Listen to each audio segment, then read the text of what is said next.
go, guys. The new wheel and tire setup is on the ground, or at least on some wood, so it'll clear the lift. And it looks beefy. It really does dramatically change the look of the car, having these 225, 45, 50s on here rather than those stretch 205s that we had on the old work wheels. Really love the way it looks. We've checked to make sure they clear lock to lock. There may have been some small dremeling that happened to the front of these custom fender flares. We spared you the pain of watching that happen. So the front is dialed in, and out back it is looking even beefier. But before we jump back there, I do want to remind you guys, at the end of this episode, we're going to the dyno. We're planning to make some big numbers. We want to join the 200 wheel horsepower club finally with this engine setup, and we're going for a street drive to show you that the diff is quieter or not quieter than it was before, and to make sure that these wheels and tires don't rub out on the street. So stay tuned for all of that. Now let's jump out back and show you what beef really looks like. And if you missed the last episode where I showed you these wheels for the first time, these are made by Augment Wheel Company. They are a custom one-off wheel inspired by the TRD Tosco design. And the specs out back are even more aggressive than out front. These are a 15 by 10 minus 25 offset, and the tires are a 245 40-15. So this is the meatiest of meat you can get on the back of this car without, going crazy. I'm sure you could tub it and fit more tire in here, but a 245 really does fill out these custom flares much better than those stretch 205s did. It just gives the car that beefier Japanese muscle car vibe that I always wanted it to have. Before we cut to the beauties on this wheel and tire package, I wanted to install this can gauge from Link. They offer this beautiful little gauge which will display all of the can data that the Link Fury ECU has to offer. And the reason I want to put this in the car is because I currently have nothing in here in terms of like a warning light or any indication of the operating health of the engine. So it's just a little unnerving in a modern context to have a car with a modern engine in it and a modern ECU in it and not have any information available without like having my laptop in here like Fast and Furious style. So this little can gauge will display everything I need, and we're going to put it in here where the clock lives, and the clock is actually not wired in because it was always going to put a little draw on the battery, and I didn't really need a clock badly enough that I wanted to murder my battery. So making this change is going to give me all the information I need and want, and aesthetically it is the correct size to fit in the hole here. However, mounting it's going to be a little bit of a challenge. I was hoping this would be quite an easy install. However, as Dave mentioned, the face of the Link can gauge is certainly different than, as you can see, the Speed Hut gauges. We had these custom 3D printed rings that made them fit perfectly. This is not the case here. I can't remove this front ring without actually taking the entire gauge apart. So you can see it almost fits in here. If I try to jam it in, it kind of goes in just a little bit. So I'm just gonna start shaving here, and then we're gonna slide this in. We kind of want to make sure it's driver centric, so I'm gonna try to keep an angle on it. So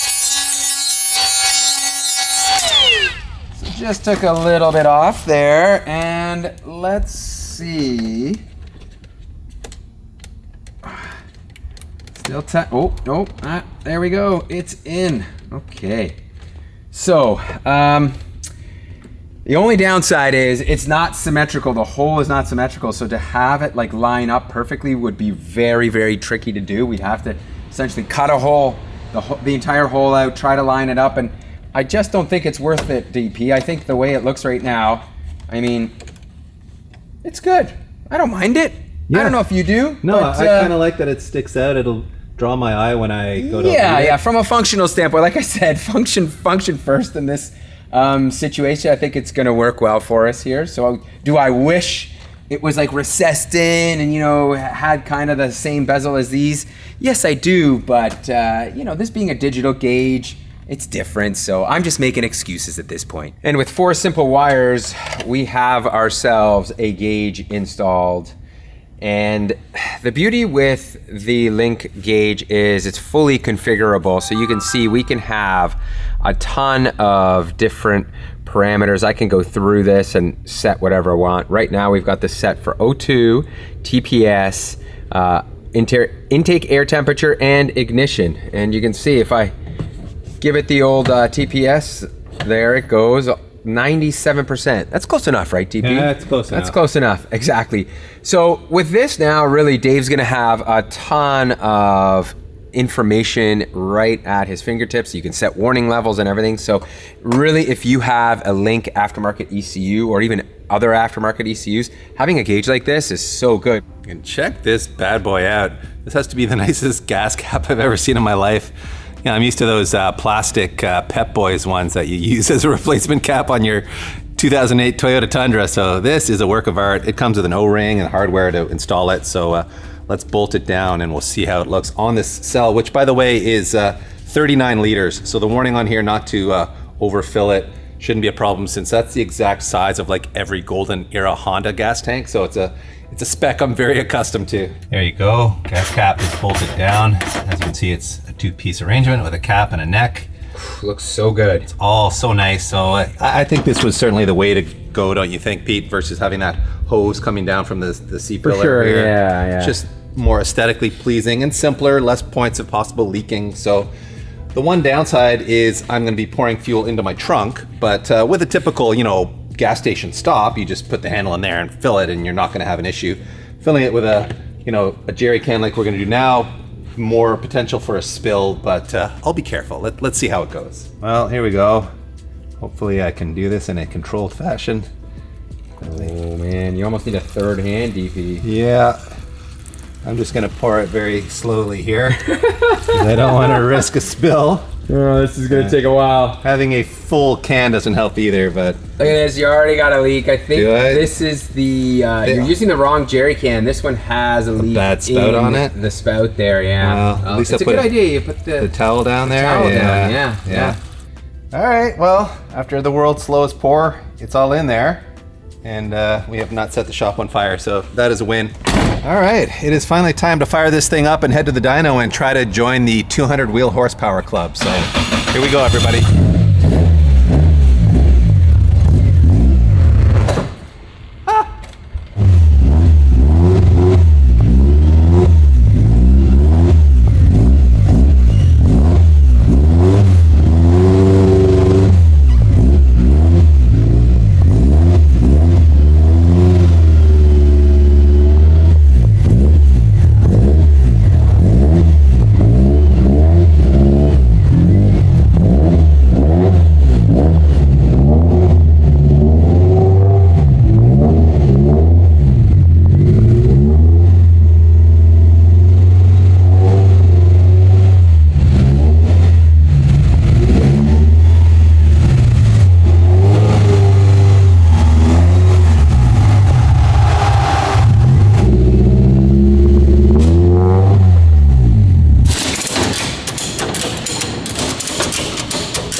And we are at Tuning by Nick's Dyno, the place we last tuned Connie Celica, so that we have, a fair comparison. Not that we're trying to break world records or anything like that, but Nick's always generous enough to let us use his dyno. And the real reason we're here is not to join the 200 wheel horsepower club. That would just be a nice coincidence of today's tuning session with Mark from PanicMade. The reason we're here is because we put those 1-inch ITB spacers underneath the 52 mil PanicMade ITBs, and that has changed the tune actually quite a lot. At wide open throttle, it still runs great, but partial throttle and especially like low RPM, idle quality, all of that has gone in the toilet. So we're gonna fix all that, but the real magic with that spacer is that it lets you retune cam timing in a way where we're gonna hopefully be able to tune out that torque dip that we had in the mid-range.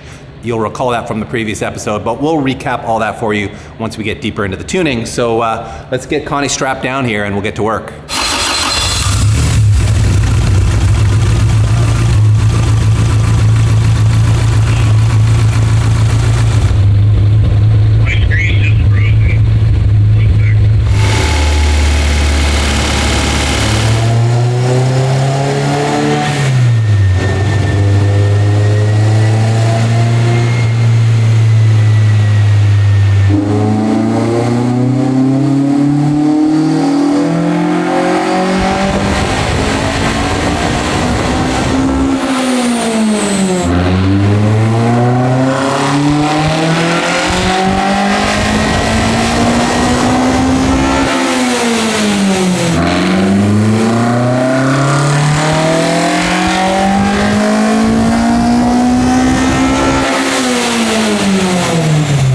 Mid-tuning update here. There's some weird stuff going on up here. Mark's like the cam timing is moving around on its own, not following the commands he's given it. So he's like, let's have a look at the intake cam solenoid. And when we jumped into the engine bay, Pete started feeling the solenoid. And what we discovered is The solenoid was completely free. The bolt that holds it in was missing. So that's why it would have been like, you know, vibrating around in here. At high RPM, it would have been moving around, which is why Mark was seeing such crazy cam position data. So we will bolt that down in there and we should fix the problem.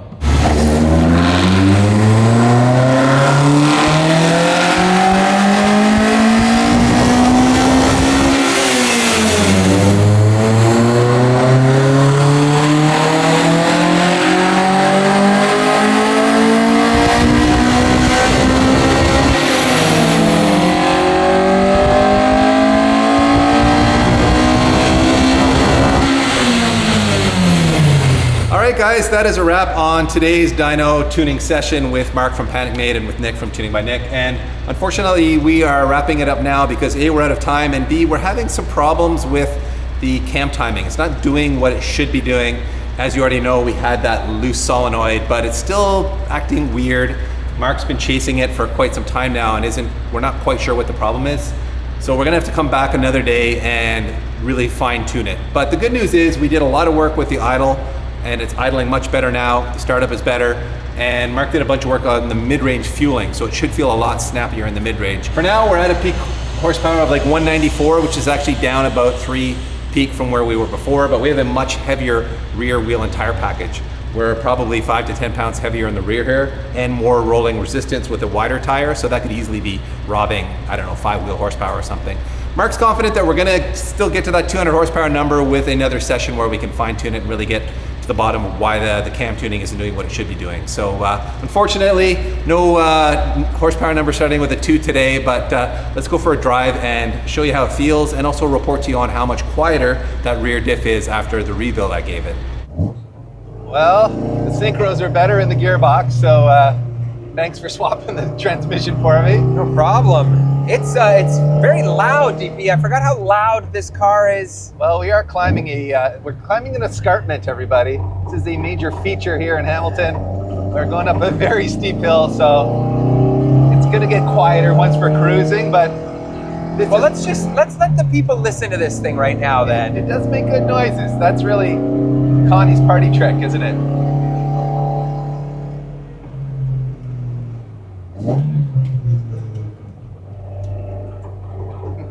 Got a crazy left-hander here.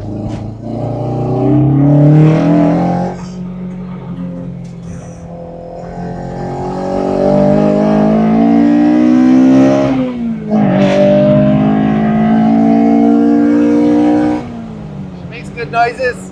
Fourth gear synchros, perfect. So it's already a huge improvement. Man, it sounds good though. It does sound good. This really is like, you know, after you get past all the noises and how loud it is, so good.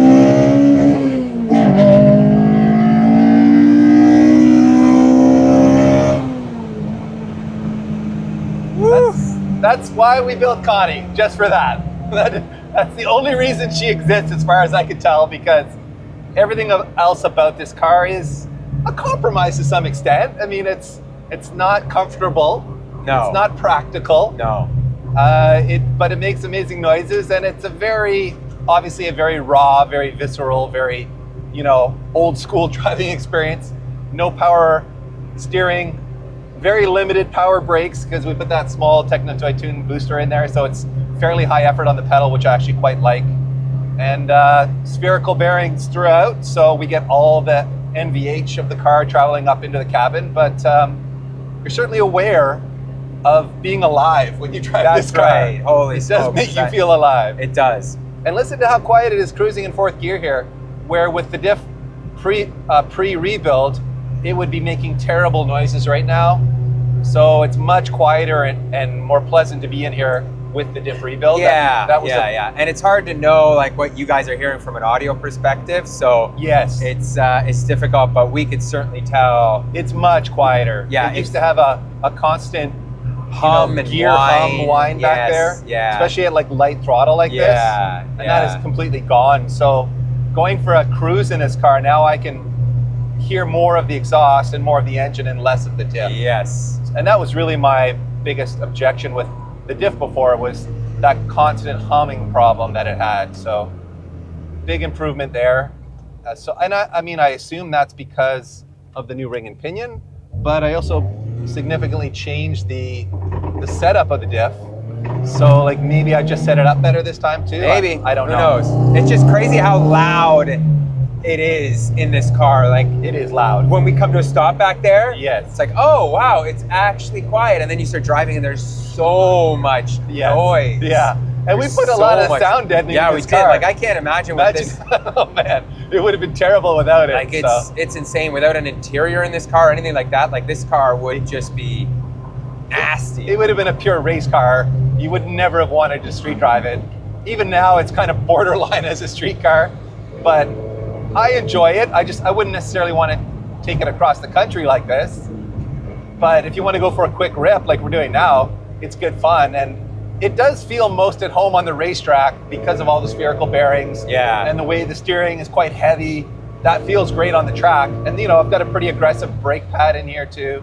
So it is really set up more as a track car than as a road car. And you know, how often is it going to go to the track? Maybe a couple times a year. So, you know, as I tend to do, I probably built a race car for the street, which is not really the right thing to do, but It doesn't matter though, once you get on it, man.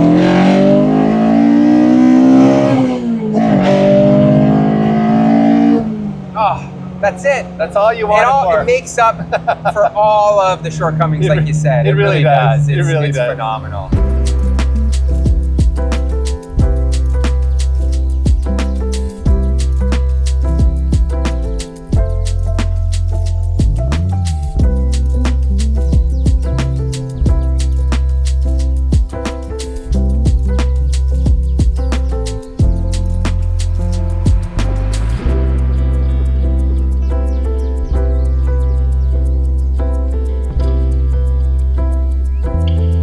So there you go, Connie Celica in what is getting dangerously close to what I'll call its final form. I do love the way this car looks. It's just so satisfying to step back and appreciate its lines and the custom flares. And now of course these new Augment wheels and these big meaty Continental extreme contact forces. And having a fuel cell that doesn't starve anymore, and having a diff that doesn't whine anymore, and having a gearbox that goes into fourth gear properly, these are all big wins. But I am still a little bummed out that we didn't make the 200 wheel horsepower that I was hoping to make.